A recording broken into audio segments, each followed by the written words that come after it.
Assalamualaikum warahmatullahi wabarakatuh. Saya dari kelompok 3 yang beranggotakan saya sendiri, Putri Cahaya Oktaviana, dengan NIM terakhir 016, dan rekan saya Siti Aminatus Solihah dan Ilham Makfirah. Jadi teman-teman, di sini saya akan membahas mengenai salah satu golongan senyawa yang sangat populer yang berada pada bahan alam, yaitu senyawa fenolik. Nah, senyawa fenolik itu apa? Senyawa fenolik yaitu senyawa metabolit sekunder, di mana senyawa ini ada pada tumbuhan.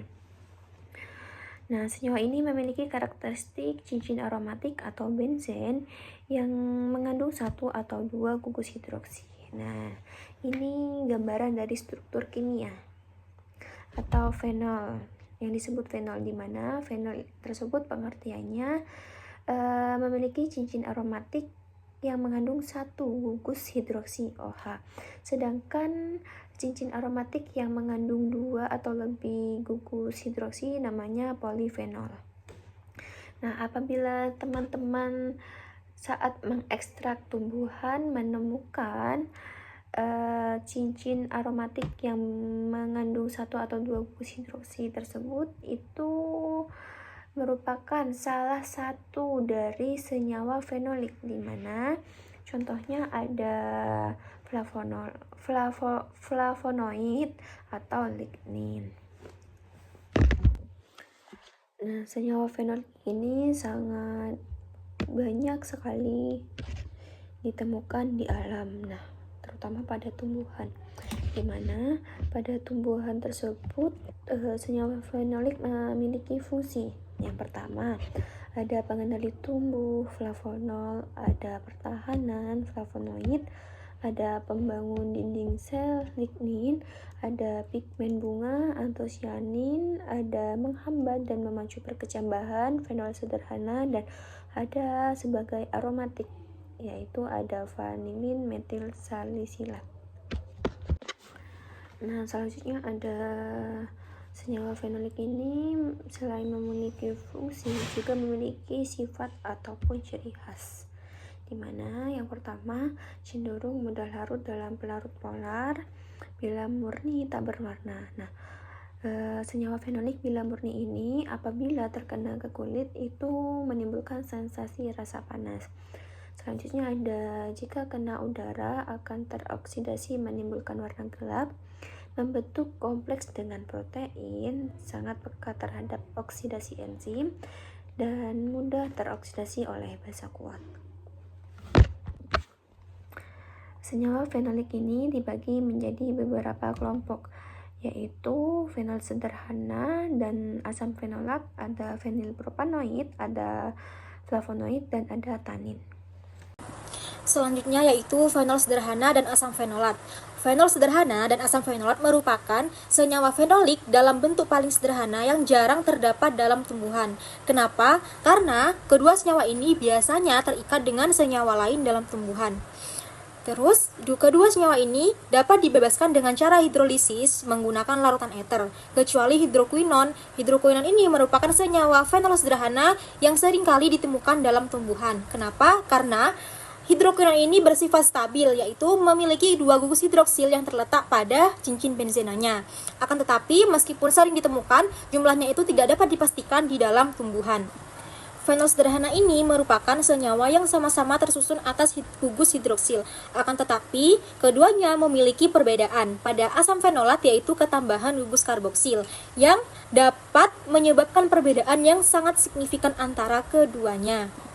Di sini terdapat jenis-jenis dari fenol sederhana dan juga asam fenolat.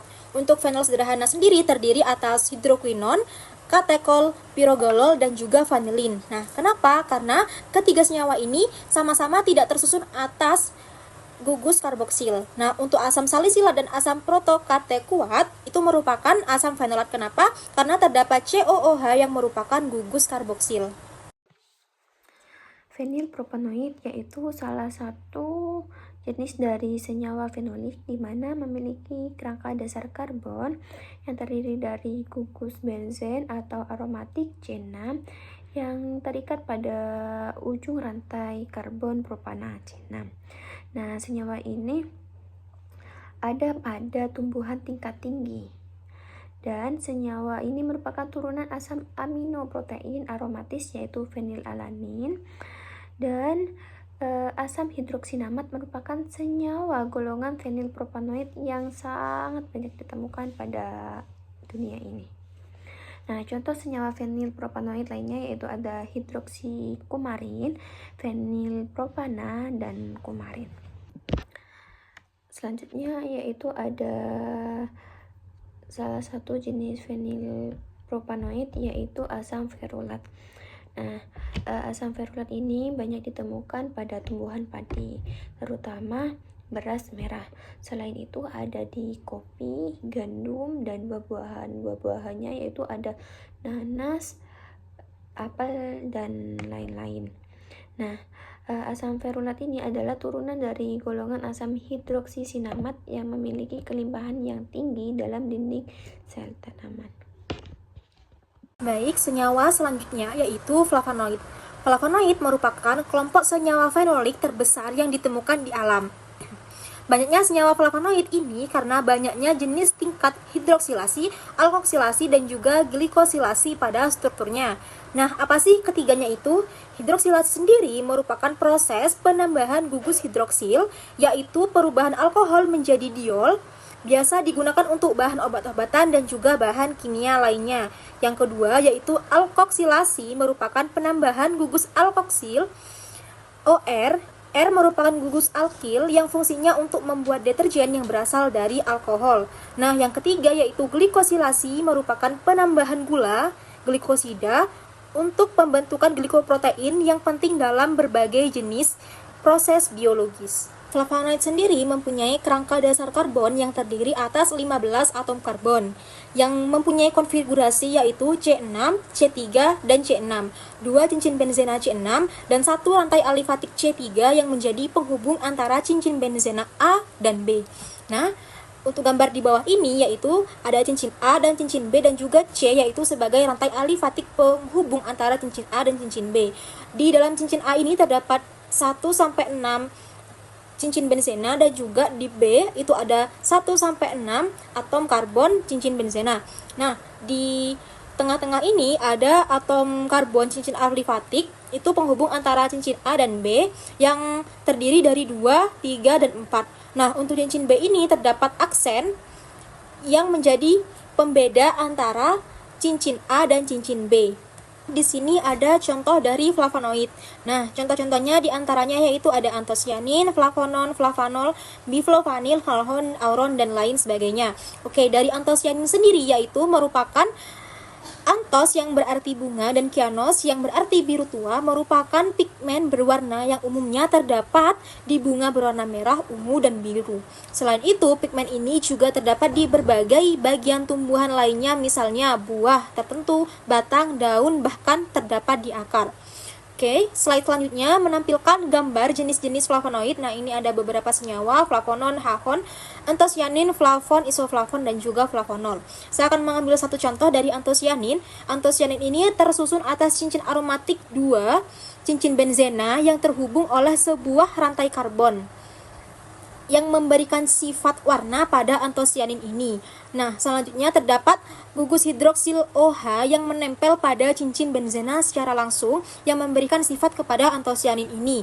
Selanjutnya terdapat gugus gula atau glikosida yang mempengaruhi stabilitas antosianin ini. Tanin adalah satu zat astrigen yang berasal dari senyawa alami polifenol yang terdapat pada tumbuhan.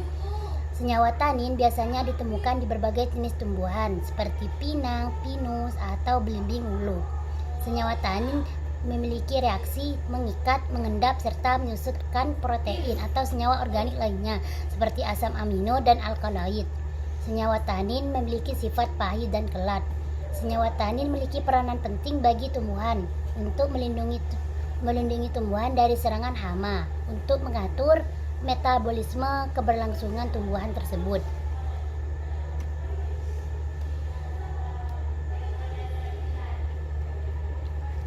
Senyawa tanin dibedakan menjadi dua. Yang pertama tanin terhidrolisis dan yang kedua tanin terkondensasi. Tanin terhidrolisis yang secara kimiawi membentuk ester atau asam fenolat. Tanin yang terhidrolisis akan membentuk enzim yang menghasilkan asam galat atau asam elagat. Di sini struktur dari asam galat dan asam elagat, di mana asam galat terdapat gugus karboksil dan gugus hidroksil, sedangkan asam elagat terdapat gugus hidroksil dan gugus eter.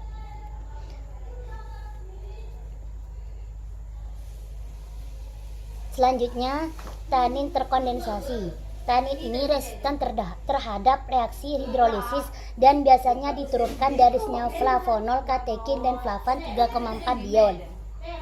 Pada proses destilasi, tanin terkondensasi berubah menjadi tanin katekon. Tanin jenis ini ditemukan dalam pohon kina. Tanin terkondensasi akan menghasilkan senyawa yang berwarna hijau ketika ditambahkan feriklorida. Di sini terdapat identifikasi senyawa tanin. Yang mengambil contoh identifikasi senyawa fenol adalah identifikasi tanin dengan prosedur sebagai berikut.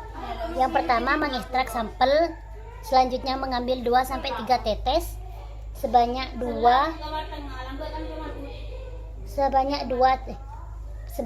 sampai 3 tetes larutan FeCl sebanyak 1%.